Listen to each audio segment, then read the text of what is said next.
आज हम देखेंगे engineering mechanics one special M student के लिए simply supported truss graphical method special M आपको एग्जाम में एक क्वेश्चन दी होती है और simply supported truss is loaded as shown in figure draw space and force diagram and prepare force table showing force in each member of truss with nature nature यानी कि वो कॉम्प्रेसिव है टेंशन है। वो फिगर आपको दी होती है, मैं बताता हूँ। ये फिगर आपको वहाँ पर नीचे के साइड रिएक्शन भी दिया होता है, reaction at A, reaction at B. यह आपको वहाँ पर रिएक्शन एट लेफ्ट और वहाँ पर रिएक्शन एट लेफ्ट राइट दिया होता है। आपको जो दिया होता है वो लेना है। अब आपको उसके सॉल्यूशन स्टेप में बताता हूँ। फर्स्ट हमारा सॉल्यूशन है, वो रिएक्शन है ना, वो फाइंड करना है। उसके बाद है हमको बोस नोटेशन देना। बोस नोटेशन यानी कि ए बी सी डी वो से नाम देने हैं। थर्ड हमारा है स्पेस डायग्राम ड्रॉ करना। फोर्थ हमारा है आपको जो अनुकूल लगे उस स्केल लेके फोर्स डायग्राम ड्रॉ करना है। फिफ्थ हमारा है फोर्स डायग्राम ड्रॉ। और सिक्स हमारा है नेचर यानी कि को कंप्रेसर है और टेंशन फोर्स है वो फाइंड करना। और सेवन है प्रिपेयर फोर्स टेबल यानी कि प्रिपेयर फोर्स टेबल में उसका मैग्नीट्यूड आ सकता है, उसका नेचर आ सकता है। तो चलिए स्टार्ट करते हैं। सबसे पहले आपको इक्विलिब्रियम कंडीशन आनी चाहिए, sigma F X equal to zero, sigma F Y equal to zero और sigma moment is equal to zero. But हमको वहाँ पर sigma F Y equal to zero apply करना है, तो हम वो अप्लाई करते हैं तो हमको मिलता है downward force equal to upward force. तो हमारा डाउनवर्ड फोर्स है 10, 20, 20, 20। अपवर्ड फोर्स है रिएक्शन एट ए और रिएक्शन एट बी, बट वहाँ पर हमारा रिएक्शन एट बी ए और बी इक्वल, तो हमको आर ए मिलेगा 14 न्यूटन, क्योंकि वो सब फोर्स है न्यूटन में। किलो न्यूटन में होते तो आपको किलो न्यूटन में लेना, बट वहाँ पर आर ए और आर बी वहाँ पर इक्वल, तो हमको आर बी भी 14 है, वो आप फिगर में बता सकते। अब आपको क्या करना है वो बताने के बाद बोझ नोटेशन। बोझ नोटेशन यानी कि बाहर की साइड और ऊपर अंदर की साइड यानी कि ईच ट्राइंगल के बीच, और बाहर की साइड दो फोर्स के बीच यानी कि वहाँ पर वहाँ पर वहाँ पर वहाँ पर वहाँ पर वहाँ। तो चलिए बोझ नोटेशन स्टार्ट करते हैं। जो हमने वहाँ पर दिया ये फोर्स और ये फेस के बीच में ये, हमको वहाँ पर क्लॉकवाइज जाना है और अंदर की साइड भी क्लॉकवाइज। आप एंटी क्लॉकवाइज भी जा सकते हैं, no issue.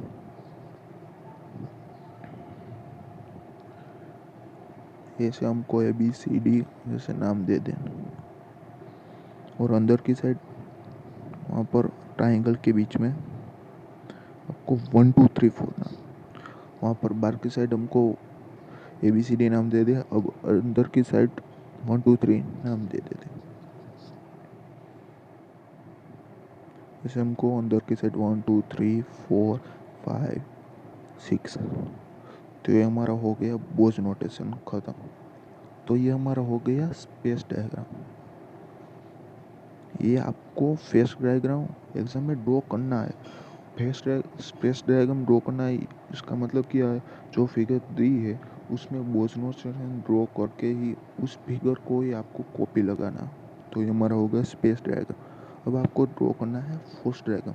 Force diagram draw करने के लिए आपको स्केल लेनी होगी। मैंने वहाँ पर 1 m equal to 1 newton scale ली है, यानी कि 1 mm इक्वल टू 1 न्यूटन, यानी कि क्या, ये हमारा है 10 न्यूटन फोर्स।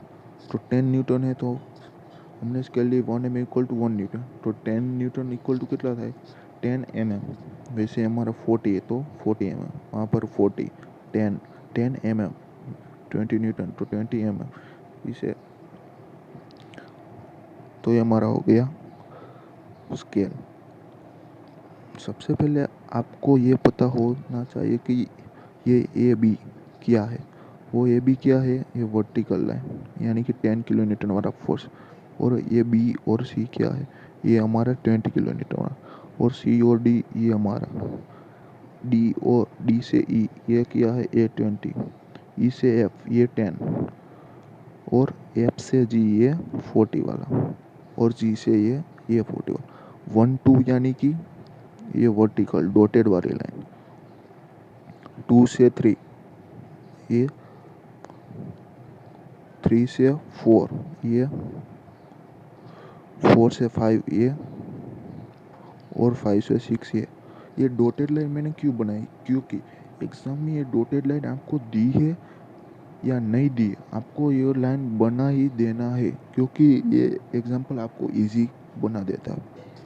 अब आपको क्या करना है सबसे पहले एक वर्टिकल लाइन ड्रॉ कर देनी है।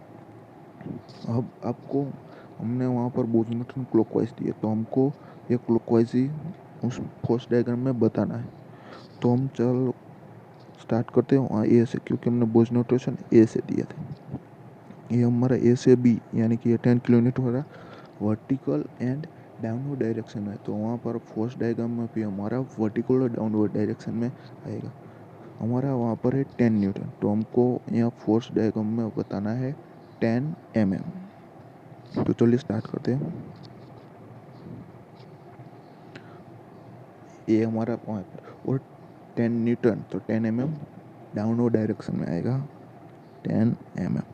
अब आपको जाना है वहाँ बी से सी यानी कि बी से सी हमारा है ये 20 डाउनवर्ड और वर्टिकल तो बी तो वहाँ पर है हमको सी डाउनवर्ड डायरेक्शन में जाना है और वर्टिकल 20 mm क्योंकि ये 20 न्यूटन है तो हमने इसके लिए 20 mm है आएगा। अब आपको जाना है सी से डी यानी कि ये वो हमारा है 20 न्यूटन तो हमको उसके लिए 1 mm इक्वल टू 1 न्यूटन तो वो हमको मिलेगा 20 mm।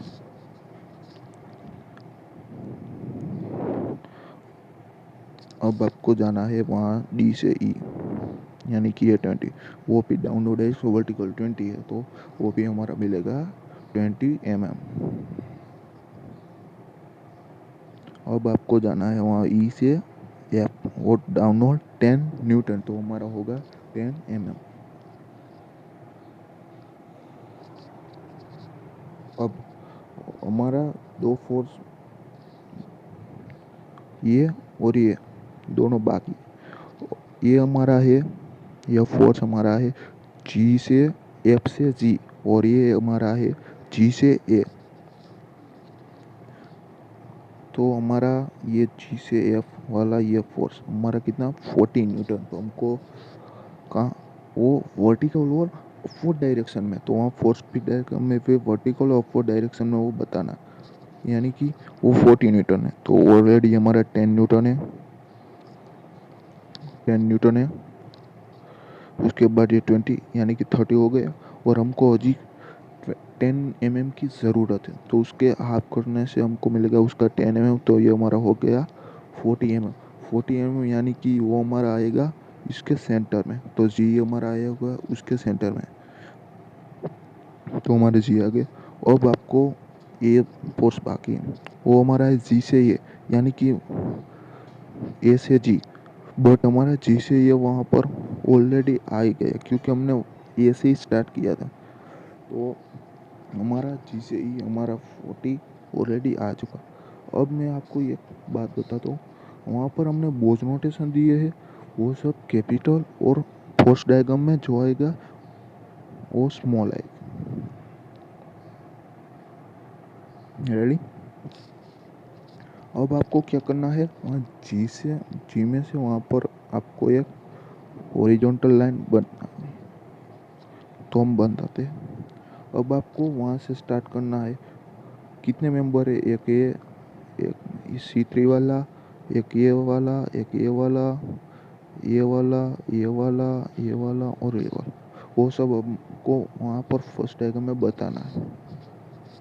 तो हम वहाँ B1 से स्टार्ट करते हैं यानी कि ये इंक्लाइन लाइन वो हमारी इंक्लाइन है तो वहाँ पर B से 1 वो भी हमारी इंक्लाइन है।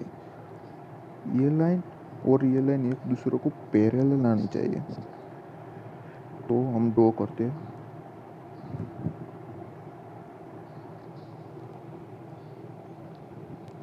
तो हमारी हो गई ये लाइन और ये लाइन एक दूसरे को पैरेलल। अब आपको क्या ड्रॉ करना है, ये C3 वाली लाइन, यानी कि ये C3 वाली लाइन, यानी कि वहाँ से C से 3 उसके पहले ये B1, बी तो हमारा ऑलरेडी आ चुका। ये हमारी लाइन क्या है, ये G1, ये G2, ये G3 और ये G5 और G6। तो हमको वहाँ पर ये लाइन कौन सी लाइन है, G1, G2, G5 और G6। अब हमारा ये B1 वाला लाइन, बी तो हमको मिल चुका, पर ये हमारी G1 वाली लाइन है और B1 वाली लाइन। तो 1 वहाँ पर भी आता है और वहाँ पर भी आता है, तो वहाँ पर 1 आता, वहाँ पर एक दूसरे को कट करता, वहाँ पर 1 आएगा। तो हम बताते हैं वहाँ पर 1 आएगा, तो हम बता दें ये हो गया हमारा 1। अब आपको ये वाली लाइन ड्रॉ करनी है, तो वो हमारी है C3, यानी कि वहाँ से उसको पैरेलल लाइन आएगी, हमने ड्रॉ कर दी है, ये हमने C3 वाली। बट ये हमारी लाइन है वो ये है, बट ये लाइन हमारी कौन सी है, G1, G2, G5 और G6।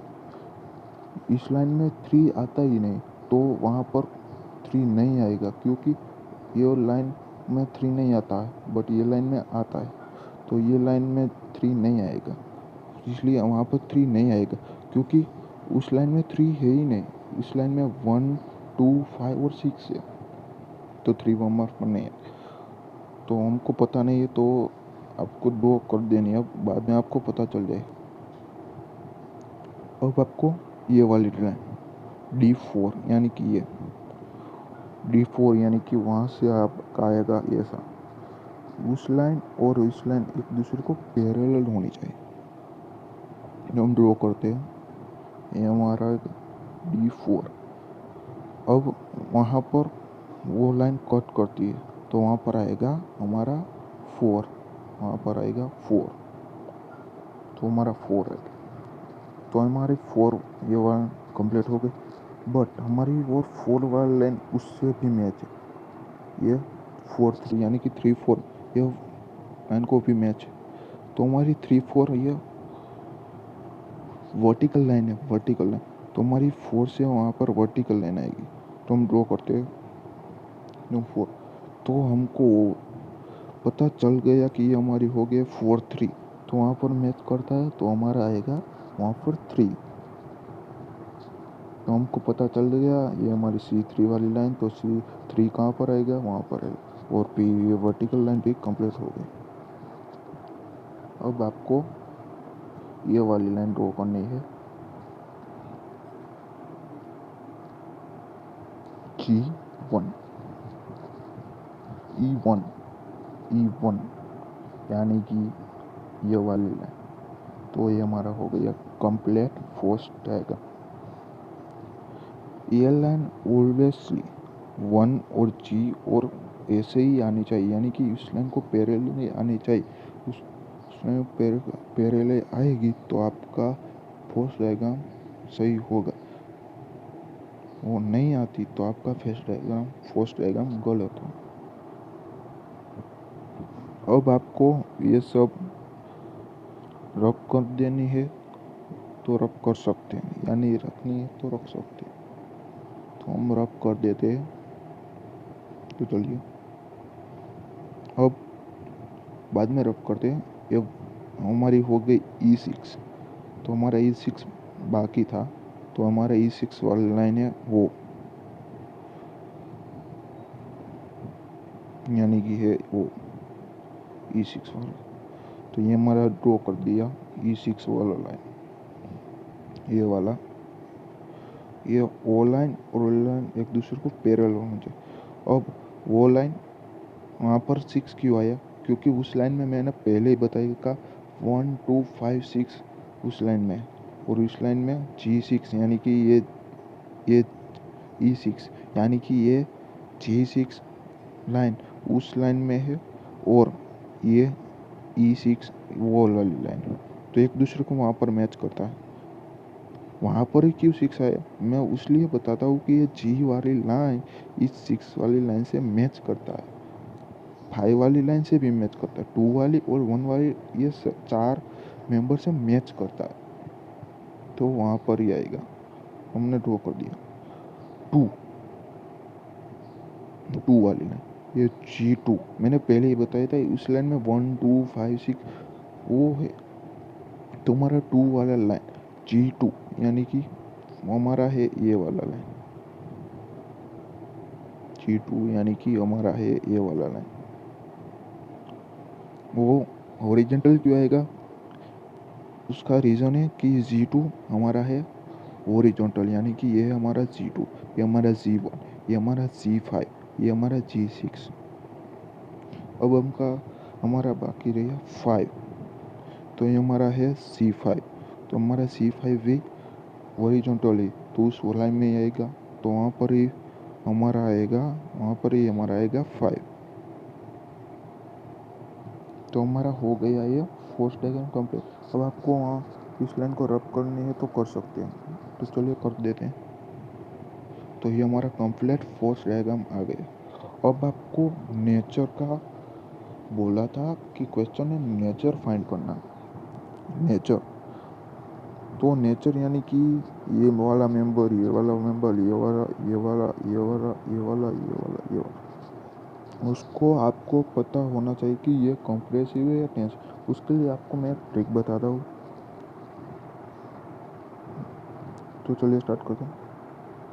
उसके पहले आपको टेंशन फोर्स और कंप्रेसिव फोर्स क्या है वो पता होना चाहिए। तो टेंशन फोर्स यानी कि ये टेंशन, बट हमारा नेचर में उसके अंदर वाला जो रिएक्शन लगता है वो आपको नेचर में लेना है, यानी कि वहाँ टेंशन हमारा कंप्रेसर जैसा होना चाहिए और कंप्रेसर हमारा टेंशन जैसा हो जाएगा, क्योंकि हमको नेचर में ये अंदर वाला रिएक्शन लेना है। तो हमको ये अंदर वाला रिएक्शन इस लाइन को विरुद्ध में, यानी कि अपोजिट में, जैसे कंप्रेस करता, पर हमको वहाँ पर लेना है इसकी अंदर वाला नेचर, तो वो हमका होता है टेंशन जैसा। अब आपको नेचर फाइंड करना है, तो अब आपको एक ट्रिक बता दूँ। आप वहाँ से हम क्लॉकवाइज रोटेट करते हो, हमको पहले B1 का नेचर फाइंड करना है, तो हम वहाँ से हम क्लॉकवाइज रोटेट करते, तो सबसे पहले हमारा जाएगा B से 1, तो हमारा आया B से 1 में, तो वो हमारा आया सबसे पहले B से 1, तो B1 वाली लाइन ये, तो B से 1 में तो इस तरफ आएगा, बट हमारा जो 1 से B में आया था तो उस लाइन में आएगा, बट हमारा वहाँ पर आएगा है B से 1 से B में, तो हमारा इस तरफ आएगा। मैं रिपीट करता हूँ, आपको वहाँ से क्लॉकवाइज रोटेट करना, तो हमारा आएगा B से 1 में, तो B से 1 में यानी कि B से 1 इस तरफ जा रहा है, बट जो आपका B से 1 में आया, तो आपको इस तरफ एरो बताना है, तो अब आपको बताते 1 से B की तरफ, तो 1 से B की तरफ हमने वहाँ रोटेट किया, तो ये एरो आएगा वहाँ पर, जहाँ पर हमने रोटेट किया वहाँ पर ये एरो आएगा, इसकी नज़दीक आएगा, हमने बता दिया वहाँ वो एरो, उसके अपोजिट ये दूसरा एरो आएगा, तो वो भी बता दें। वैसे आप सभी को रोटेट करना है, तो चलिए करते हैं।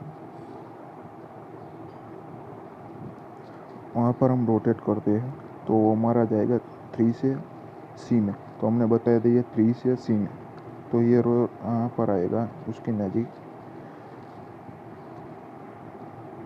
वैसे आपको सभी मेंबर पे करना, तो हम करते हैं।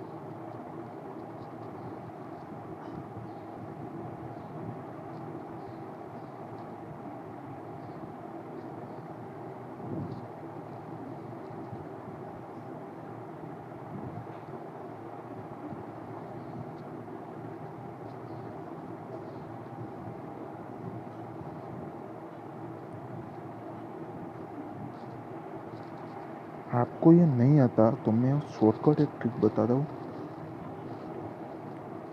वहाँ बाहर की साइड यानी कि वहाँ ऊपर की साइड जो भी आएगा वो आएगा हमारा टेन कंप्रेसिव फोर्स, यानी कि उसका अंदर का रिएक्शन लेना है इसको, इसलिए हमको उसको कंप्रेसिव बोलते हैं। बट एक्चुअली हम देखने जा रहे तो वो हमारा होगा टेंशन, बट हमको उसके अंदर का रिएक्शन लेना, वो उसका अपोजिट होना, तो उस लाइन हमारा आएगा कंप्रेस। और बाकी के सब आएगा हमारा टेंशन, यानी कि वो कंप्रेसिव जैसा हो। टेंशन यानी कि उसके अंदर का नेचर लेना हमको, उसके अंदर का नेचर हमारा होगा कंप्रेसिव, यानी कि एक दूसरे का अपोजिट होगा। यानी कि वो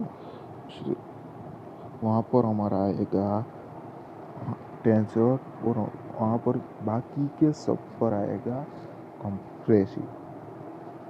फिर से बताता हूँ, वहाँ पर आएगा हमारा टेंसर और बाकी के सब पर आएगा कंप्रेसिव। रेडी? टेंसर और कंप्रेसिव ये हमारे एक्चुअली तो है कंप्रेसिव, बट आपको पता चला इसलिए मैं टेम्परेचर, बट हमको फर्स्ट बार प्रिपेयर करते वहाँ पर हमको बताना है वो कंप्रेसिव, यानी कि हम मैंने पहले ही बताया कि उसके अंदर का नेचर लेना है, उसके अंदर का नेचर। ये फोर्स है, उसके अंदर का नेचर फोर्स है टेंस, पर हमको उसके अंदर का नेचर लेना तो वो होगा कंप्रेसिव। तो हम फर्स्ट टेबल प्रिपेयर करते हैं।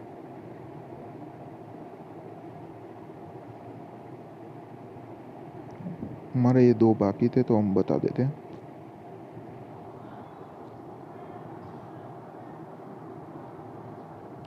अब मैं बताता हूँ, ये डॉटेड वाली लाइन पे फोर्स नहीं आएगा क्योंकि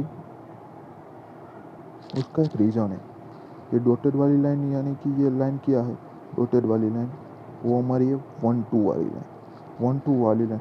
बट हमारा 1 2 एक ही स्थान पे, उस उस पर फोर्स नहीं लगेगा क्योंकि वहाँ पर एक ही जगह पर है, एक ही जगह पर है।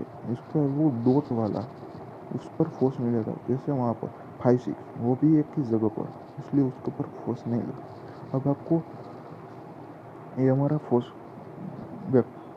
यानी कि वेक्टर डायग्राम कंप्लीट हो। अब आपको फर्स्ट बार ट्रिपल करना है यानी कि बना, तो इसके लिए आपको टेंशन क्वेश्चन में पहले ही पता है तो वो आपको पता होना चाहिए। वो हमारा टेंशन कंप्रेशन मैंने आगे ही बताया था।